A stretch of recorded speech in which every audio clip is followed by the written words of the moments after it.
Ito yung version ng World Up ako meron ngayon. Itong 4.0.400. Sa ngayon is gumagamit ako ng BB. Kaya lumalabas ito po. Itong new coins and wallet. So, dito ang itinaganda nito, meron na itong mga crypto. Ay, napakakaraming crypto. So, pwede ka na ditong magkaroon ng mga crypto na to. Ayan.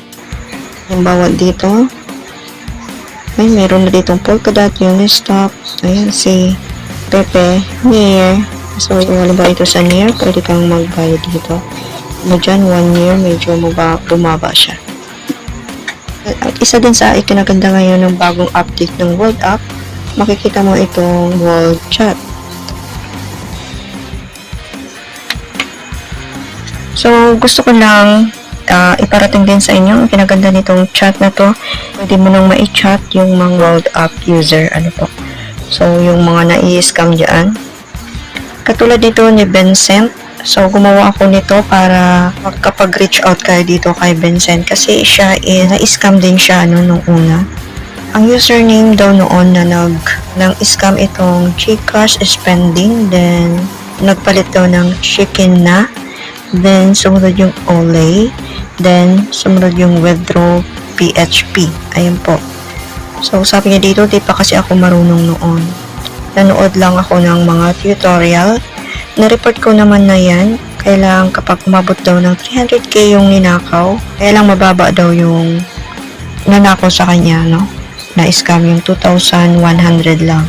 So, thief lang daw yung ikaso. So, ginawa ko to para sa mga na-scam din itong merong username na ganito. Pwede kayo makipag-ugnayan o mag-reach out dito sa kay Vincent. I-add nyo or i-message nyo na lang siya dito sa World Up.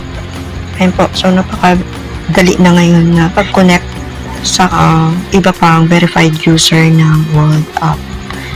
Sabi niya dito, thief lang sinampa ko, pero kung napatunayan dumagsa yung mga nadali niyan sa Gcash spending, kapag umabot ng 300k, ayan, qualified theft kaso niyan, babaan ng warrant of arrest. For crime, sa ngayon, under surveillance yan. Sa mga na scam din dyan, so pwede nyo kontakin itong si Vincent.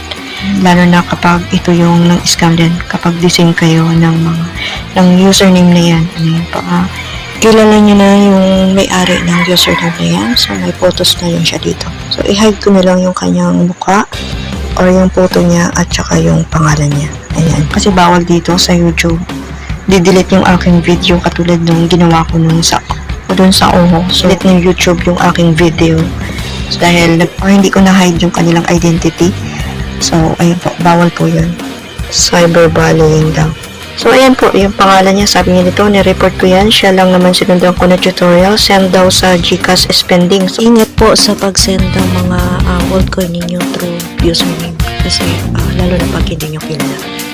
Sabi niya, mag-withdraw sana ako 24 world coin, mataas na palitan. Tapos nanood ako ng tutorial, nakita ko post niya. Sinundan ko ngayon. Uniscam pala. Rekta pala sa username niya. Ayaw niya nga ibalik hanggang ngayon. Ayaw ibalik sigurong maraming nadugas yan. Kapag lumabas yung mga complainant yan, kulong yan. Babaan ng warrant yan. Pero kapag di lumabas mga complainant, wala. Sabi niya. Ito, pwede ka rin makapag-send ng money, request money, then sa photos, okay ka. So, dito, pinadali na ni World Up, no? Yung pag-send ng pera. So, gamit yung username lang. So, ayan. So, madali nang ibalik yung mga pera na naligaw, no? Na pag-send ng mga world coin sa mga username ng iba. So, pwede nyo ibalik sa kanila yan dito. So, pwede kayo mag-chat dito mismo sa apps. Then, meron ding send money na dito. So, ayan, pinadali lang para sa mga naligaw ang mga world coin.